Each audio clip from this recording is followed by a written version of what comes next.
अब हम लोग ताजिक नीलकंठी के प्रश्न तंत्र में विशेष प्रश्नाध्याय के द्वारा पथिकागमन के बारे में जानेंगे। पथिक के आगमन संबंधी प्रश्न में यदि लग्न स्वामी तथा लग्न स्थित ग्रह से इत्साल योग हो तो पथिक सुख से घर आता है। यदि सप्तम और चतुर्थ स्थान में स्थित ग्रह से इत्साल योग हो तो कष्ट के द्वारा घर आता है। यदि लग्न तीसरे और नवमें स्थान में स्थित होकर लग्न ग्रह के साथ इत्साल योग करता है तो पथिक जो है चल रहा होता है, वहाँ से चल गया रहता है, ऐसा महसूस होता है, ऐसा प्रतीत होता है।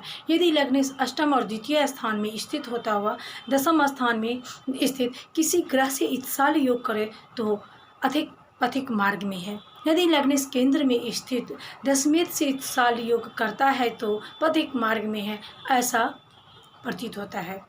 यदि लग्न अन्यत्र रहकर लग्न को नहीं देखता है, पथिक कदापि नहीं, पथिक जो कदापि घर नहीं आता है। यदि लग्नेश वक्री होकर लग्न या चंद्रमा को देखता है तथा वक्री ग्रह से मुत्सीन योग करता है तो पथिक शीघ्र ही घर आता है। यदि लग्नेश द्वादश भाव में बैठकर चंद्रमा से इत्साल योग करता है तो पथिक शीघ्र घर आता है। यदि लग्नेश से चौथे भाव से दूसरे या तीसरे से पथिक शीघ्र ही घर आता है। इस योग में नष्ट वस्तु का लाभ तथा प्रवासी मनुष्य का तुरंत आगमन होता है। क्या होता है? तुरंत आगमन होता है। यदि छठी सातवें घर में कोई ग्रह हो, बृहस्पति केंद्र में बैठा हो तो शुक्र और बुध त्रिकोण में बैठे हो तो क्या होता है? पथिक का शीघ्र आगमन होता है। यदि पृष्ठोदय लग्न पाप से दृष्ट दुष्ट वर्जित होता है, लग्न से छठे स्थान में पाप ग्रह होता है तो क्या दिया? मृत्यु होती है। यदि प्रश्न काल में पाप ग्रह तीसरे स्थान में पथिक होता है तो एक देश से अन्य देश चला जाता है, ऐसा प्रतीत होता है। यदि केंद्र में क्रूर ग्रह बैठा होता है, पथिक को चोरों द्वारा लूटा गया होता है तो ऐसा प्रतीत होता है या ऐसा महसूस होता है। यदि पाप ग्रह छठे, तीसरे अथवा 11वें स्थान में बैठा हो तो शुभ ग्रह केंद्र और त्रिकोण पथिक दूर से भी सुखपूर्वक क्या होता है? घर पहुंच जाता है। यदि केंद्र तथा त्रिकोण में पाप राशि में पाप ग्रह से दृष्ट होकर शनि बैठा हो तो पथिक को बंधन में पड़ जाना पड़ता है। यदि स्थिर लग्न में पाप ग्रह लग्न में शुभ ग्रह हो तो बंधन स्थिर, चर लग्न हो तो क्षणिक और द्विस्वभाव लग्न हो तो पथिक को बंधन से क्या था? छुटकारा मिल जाता है। यदि पाप ग्रह त्रिकोण और सातवें घर में स्थित हो तो पृष्ठोदय राशि लग्न में शत्रु के द्वारा देखे जाते हैं तो वह क्या होता है? कष्ट में पड़ा होता है। यदि मार्ग स्थान नवम से शुभ ग्रह बैठा है तो पथिक का मार्ग शुभ बताना चाहिए। यदि मार्ग स्थान में पाप ग्रह हो तो दुख और लग्न में हो तो पाप ग्रह क्लेश के द्वारा समझना चाहिए।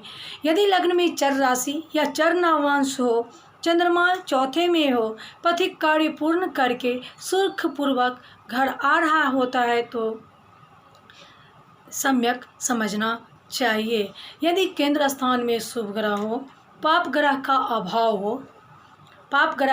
हो, अष्टम स्थान में चंद्रमा बैठा होता है तो पथिक सुखपूर्वक घर लौटता है। पथिक क्या करता है? सुखपूर्वक घर लौटता है। यदि प्रश्न की समय चंद्रमा संबंधी दुर्धरा योग हो तो पथिक नहीं आता है। दुर्धरा योग होगा तो पथिक नहीं आता है, आदमी नहीं आता है, न ही जाता है।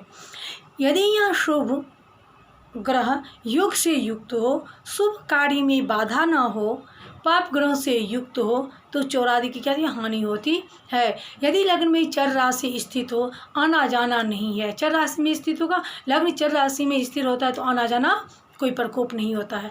उस समय न रोग का नाश होता है, न धन का नाश होता है, न प्रजय की हानि होती है।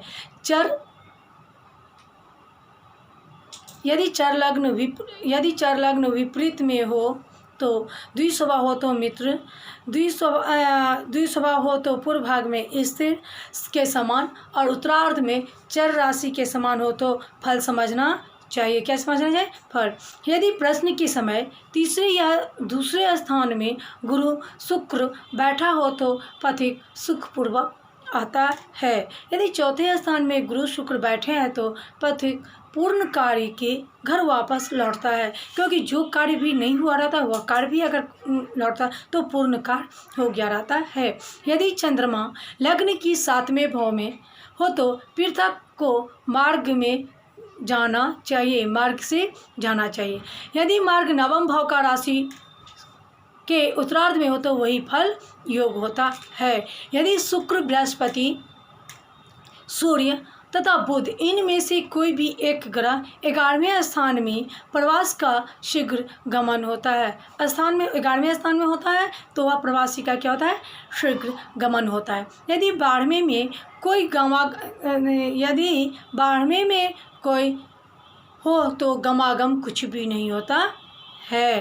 प्रश्न लग्न से जितनी संख्या वाले स्थान में बलवान ग्रह बैठे होते हैं उतनी संख्या के मास में प्रवासी घर लौटता है। यदि पूर्वोक्त बलवान ग्रह चर राशि के नवांशों में बैठा होता है तो पूर्वोक्त समय में भी वह आएगा। यदि स्थिरांश में हुए बलवान ग्रह हो तो पूर्वोक्त समय से द्विगुण समय में आगमन कहा गया है। यदि द्विस्वभाव लग्न के अंश में बलवान ग्रह हो तो त्रिगुण समय में प्रवासी लौटता है। क्या है? प्रवासी लौटता है।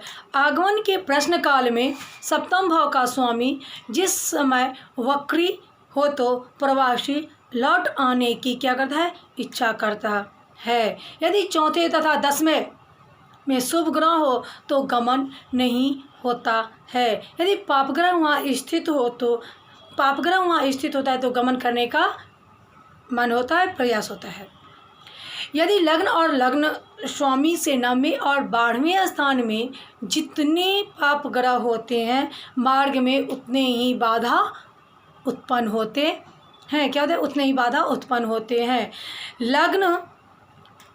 प्रश्न लग्न और लग्न से 9वें स्थान में जितने शुभ ग्रह हों उतने स्थान में पथिक को मार्ग में भाग्योदय होता है। क्या होता है? भाग्योदय होता है। यदि पाप ग्रह से युक्त शुभ दृष्ट ग्रहों के योग से वर्जित होता हुआ शनि 9वें स्थान में स्थित हो, अन्य कोई योग नहीं पड़ता है तो शरीर में रोग होता है। शरीर में क्या होता है? रोग उत्पन्न होता है। यदि 8वें में होता है तो क्या होती है? मृत्यु निश्चित होती है।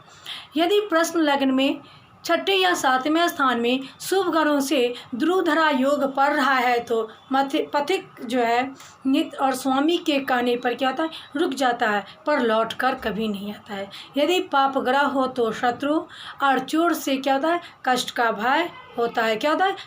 कष्ट का भय होता है। यदि चंद्रमा, सूर्य अष्टम स्थान पर हैं, दोनों पर शनि की दृष्टि पड़ती है तो पथिक को क्या होता है? मार्ग में शस्त्र के द्वारा भय होता है। यदि अष्टम स्थान में शुक्र, बुध हो तो सुख मिलता है। यदि अष्टम स्थान में मंगल या शनि पाप ग्रह द्वारा युक्त हो या दृष्ट हो तो मार्ग में क्या होता है? भय होता है।